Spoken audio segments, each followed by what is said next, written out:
우리의 생명이신 살아계신 하나님 아버지의 그 크고 놀라운 사랑을 감사드립니다. 날마다 말씀과 성령으로 또 그리스도 몸인 교회를 통해서 교회 안에서 우리가 그리스도의 장성한 분량이 충만한 데까지 이르도록 우리 안에서 역사하심을 감사드립니다. 성령님, 말씀으로 우리를 결론내 주셔서 감사합니다.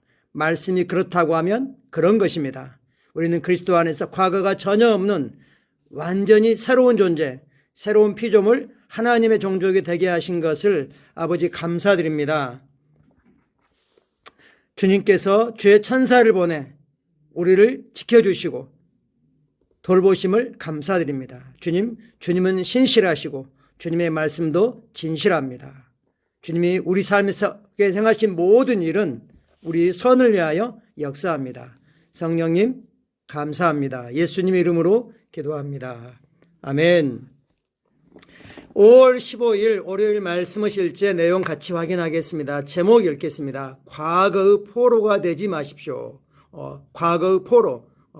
죄수가 되어 감옥에 갇혀 있지 마십시오. 이 말이죠. 즉 우리의 옛사람, 과거 포로가 되어 있던 그 사람은, 우리의 옛사람은 그리스도와 함께 십자가에 못 박혀 죽고 장사되어 사라졌습니다. 우리는 더 이상 그 사람이 아닙니다.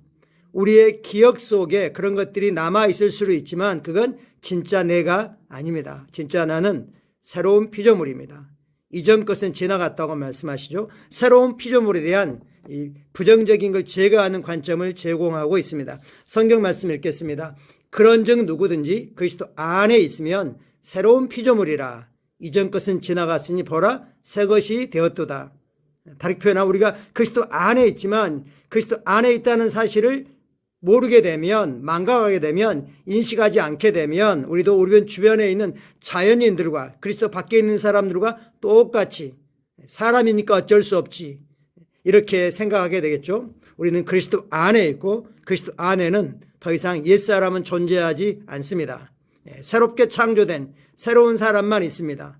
진리와 의의 거룩함으로 지으심을 받은 새 사람만 있습니다. 성경은 말하면 이전 것은 지나갔다, 사라지고 없어졌다. 그래서 보라 어디에 초점 맞춰라? 새것, 새로운 사람에게 초점을 맞춰라 라고 말씀하시면서 이어서 18절은 말씀합니다. 모든 것이 하나님께로 나나니 보라 새것이 되었는데 새것이 된 그 모든 것은 하나님께로부터 났습니다. 우리가 인식할 건 진짜 거듭난 우리는 영입니다. 거듭나지 않은 사람도 영적인 존재이죠. 그리고 하나님께 끊어져 있고 죽어 있고 마귀와 결합되어 있고 마귀에 따라가고 있고 우리는 하나님의 본성을 가지고 있는 자입니다. 어떤 사람들은 죄책감과 과거 기억에 사로잡혀 있습니다. 그들은 고통스러운 기억을 극복하기 위해 정말 열심히 싸웁니다. 자신이 저지른 일이나 누군가가 그들에게 준 상처 때문에 과거에 묶여서 지금까지 고통 가운데 살아가고 있습니다. 무엇인가 분명 잘못되었습니다. 안타까운 일입니다. 예수를 주님으로 고백하고 믿는 사람들 중에서도 말씀에 대한 이해, 깨달음, 계시가 없기 때문에 그런 사람들이 있죠. 그래서 끊임없이 내적 치유를 하고 회개를 하고 그러고 있는 거죠. 분명한 우리가 그리스도 안에 누구인지를 알아야 됩니다. 당신은 거듭났다는 것과 즉 새로운 피조물이 된다는 것이 어떤 의미인지 이해해야 합니다. 당신은 완전히 새로운 사람입니다. 완전히 새로운 사람입니다. 더 이상 당신의 이 땅의 육신적인 가계는 존재하지 않습니다. 다르게 표현하면 하나님이 진짜 우리 아빠, 아버지가 되셨습니다. 하나님께는 누가 표현한 것처럼 손주가 없습니다. 우리 모두는 하나님께로부터 난 말씀과 성령으로 위로부터 거듭난 하나님의 자녀들입니다. 당신은 그러한 끔찍한 일을 저지른 경험한 그런 사람이 아닙니다. 그 사람은 그리스도 안에서 이미 2000년 전에 그리스도와 함께 죽고 장사되었습니다. 새로운 당신은 모든 죄에 대해 무죄 선언을 받았습니다. 죄 용서를 받았다가 아니라 무죄 선언을 받았습니다. 옛사람은 무죄 선언, 용서를 받았죠. 그러나 그 사람은 그리스도와 함께 십자가에 달려 죽고 장사되었습니다. 새롭게 태어난 당신은 죄 자체를 모르는, 죄가 없는 죄를 지은 적이 없는 그런 완전 무결한 존재가 되었습니다. 하나님의 의가 되었습니다. 당신은 실수와 미흡함에서 완전히 자유케 되었습니다. 이건 우리 행위가 그러하다는 게 아니라 우리 존재, 우리의 본성이 그러하다는 걸 말씀하고 있습니다. 로마서 5장 18절은 이렇게 말씀하십니다. 그런즉 한 범죄로, 즉 첫사람 아담의 범죄로 많은 사람이 정죄에 이른 것 같이 우리 주님 예수 그리스도 한 의인의 한 의로운 행위로 말미암아 많은 사람이, 즉 예수를 주님으로 고백하고 믿는 많은 사람이 의롭다 하심을 받아 생명에 이르렀느니라. 하나님의 생명을 받게 되었느니라. 그렇습니다. 예수님은 우리 죄 때문에 죽으셨을 뿐만 아니라 또한 우리를 의롭다 하시기 위해 살아나셨습니다. 이것은 어떤 의미입니까? 바로 당신이 무죄로 선언되었다. 무죄, 말 그대로 죄가 없다. 죄를 지은 적이 없다. 죄로 오염된 적이 없다. 죄로 더럽혀진 적이 없다라는 뜻이라는 겁니다. 당신에게 씌워진 혐의가 없습니다. 사단은 끊임없이 정죄하고 송사하고 네 잘못했지 이렇게 하겠지만 하나님께서는 너의 모든 혐의를 주님이 다 가져가셨고 주님이 죄가 되셨고 너에게는 죄가 남아있지 않다라고 말씀하시죠. 이유는 간단합니다. 당신이 새로운 피조물, 즉 과거가 없는 완전히 새로운 사람, 새로운 종족, 새로운 존재이기 때문입니다. 따라서 아직도 당신이 죄책감을 느끼게끔 하는 어떤 일을 과거에 저질렀다고 하더라도 그것은 그저 기억과 감정에만, 즉 거짓된 자아, 옛사람의 남아있는 거짓된 자아 속에만 남아 있습니다. 우리 참된 자아는 새로운 피조물로 과거가 전혀 없는 그런 존재입니다. 그리스도인인 우리는 감정에 따라 행하지 않고 믿음으로 행합니다. 우리는 하나님의 말씀의 선포대로 살아갑니다. 제가 어제 주일 메시지 말씀하신 우리는 하나님의 말씀으로 우리가 누구인지에 대해서 결론이 났습니다. 우리는 말씀의 선포대로 살아갑니다. 말씀이라 하는 거울이 우리의 진짜 모습을 보여주는 그대로 나는 그 사람입니다. 우리는 무죄합니다. 과거가 없습니다.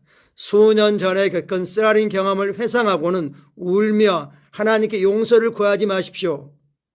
죄책감이나 과거의 기억에 사로잡히기를 거절하십시오. 다른 말로 표현하면 감각으로 기능하기를 거부하십시오. 감각이 무뎌지면, 시간이 지나면서 무뎌지죠. 근다고 해서 잊혀지는 것도 아니고 사라지는 것도 아닙니다. 그 사람은 그리스도와 함께 십자가에 죽고 장사되었습니다. 더 이상 우리는 그 사람이 아닙니다.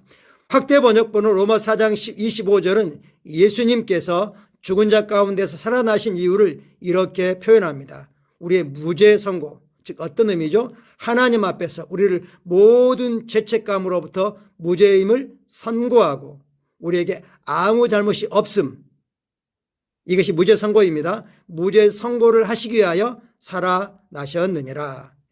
부활은, 예수님의 십자가의 죽으심은 옛사람, 죄책감과 정죄감과 과거의 포로에 묶여있는 그 사람을 처리하는 그런 일이었고, 죽은 자 가운데 살아나신 것은 그 사람하고 상관없이 새로운 사람을 창조하는 일이었습니다. 예수님의 부활로 말미암아 우리는 의롭게 되었습니다. 당신이 예수님께 나오면 예수님은 당신을 모든 속박으로부터 자유케 합니다. 할렐루야이죠. 그러므로 아들이 너희를 자유롭게 하면 너희가 참으로 자유하리라. 우리는 말씀으로, 진리로 자유하고 성령으로 자유하고 아들이 주신 자유로 자유합니다. 아들이 너희를 자유케 하면 참으로 자유하리라. 갈라디아에서는 우리가 자유를 받았으니 참으로 자유하자 이렇게 말씀합니다. 하나님 우리를 셋 프리해 놓으셨습니다. 이제 그 셋 프리를 우리 것으로 만드는, 메이크 프리하는 건 우리의 책임입니다. 참고 성경 구절 같이 보겠습니다. 갈라디아서 6장 말씀입니다. 그러나 내게는 우리 주 예수 그리스도 십자가 외에 결코 자랑할 것이 없으니 그리스도로 말미암아 세상이 나를 대하여 십자가에 못 박히고 내가 또한 세상을 대하여 그러하니라. 할래나 뭐할래가 아무것도 아니로되 오직 새로 지으심을 받은 것, 즉 새로운 피조물만이 중요하니라. 이 규례를 행하는 자에게와 하나님의 이스라엘에게 평강과 긍휼이 있을지어다. 아멘. 할례나 무할례가 중요한 게 아니라 우리가 새로운 피조물이라는 걸 알고 새로운 피조물로서 말하고 생각하고 기능하고 행하는 게 중요합니다. 요한복음 1장 12절입니다. 우리가 어떻게 태어났냐는 영접하는 자, 영접하다가 헬라어로 람바노입니다. 예수를 주님으로 고백하는 그 람바노를 통해서 곧 그 이름을 믿는 자들에게는 하나님의 자녀가 되는 권세를 주셨으니 우리는 하나님의 자녀로 태어났습니다. 하나님이 낳으셨습니다. 이는 혈통으로나 육정으로나 사람의 뜻으로 나지 않고 오직 하나님께로부터 난 자들이니 나는 하나님께로 났습니다. 죄가 없으신 하나님께로부터 났습니다. 우리는 하나님의 본성을 동일하게 가지고 있습니다. 로마서 6장 4절 말씀입니다. 그러므로 우리가 그의 죽으심과 함께 침례를 받음으로 그와 함께 장사되었나니 이는 아버지 영광으로 말미암아. 여기서 아버지 영광은 성령님을 나타냅니다. 예수님을 죽은 살리신 그 역사 자체를 말합니다. 우리를 그리스도를 죽은 자 가운데서 살리심과 같이 우리로 또한 새 생명 가운데 행하게 하려 함이니라. 생명은 새로움 가운데 행하게 함이니라. 새로운 피조물이라고 하는 새로운 피조물이 가진 생명 가운데 행하게 하려 함이니라 라고 말씀하십니다. 그렇습니다. 우리는 과거가 없습니다. 우리는 앞으로 위로만 성령 안에서 믿음 안에서 쏘아지고 올라가고 전진하고 승진합니다. 같이 기도하겠습니다. 사랑하는 아버지, 그리스도 안에 있는 나의 새 생명에 감사합니다. 나는 내 안에 있는 아버지의 신성한 본성으로 말미암아 상황과 이 세상의 시스템을 다스립니다. 나는 언제나 형언할 수 없는 기쁨과 영광으로 가득 차서 아버지를 섬기며 죄와 책망에 얽매이지 않습니다. 나를 의롭고 거룩하고 책망할 것이 없이 만드심에 감사합니다. 예수 이름으로 기도합니다. 아멘. 예수님이 과거의 죄의 포로가 되어 있지 않은 것처럼 우리도 예수님이 그러하신 것처럼 그러합니다. 예수님은 담대히 말했습니다. 나와 아버지는 하나이니라. 우리는 동일한 아버지 생명, 동일한 아버지 본성, 동일한 아버지 의를 가지고 이 땅에서 생명 안에서 왕으로 통치하고 살아갑니다. 오늘도 옛 기억들을 생각나면 사단에게 알려주십시오. 너는 그걸로 어떤 정죄도 할 수 없다. 그 사람은 그리스도와 함께 죽었다. 그건 나하고 상관이 없다. 나는 나의 진짜 본성, 의의 본성, 하나님의 생명을 이 땅에서 나타내며 믿음으로 살아간다라고 선언하시고 계속해서 승리하시기를 축복합니다. 감사합니다. 사랑하고 축복합니다.